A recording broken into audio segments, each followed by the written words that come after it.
মানুষের মোটিভকে ঘুরিয়ে দেওয়ার জন্য বিল আনার কথা বলছেন। বিল অলরেডি এই আইন আছে। যদি আইন না থাকতো তাহলে ধনঞ্জয়ের ফাঁসি হতো না, পশ্চিমবঙ্গেই হয়েছে।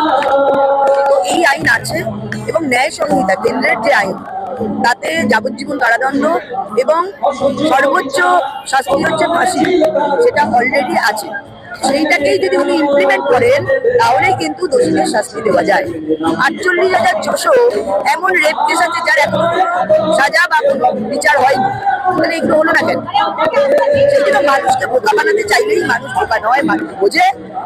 আজকে যে তাপসী মালিককে কেন্দ্র করে ক্ষমতার পরিবর্তন হলো, সেই তাপসী মালিকের যে দর্শন করে পুড়িয়ে দিল তার শাস্তি হয়েছিল? হয়নি।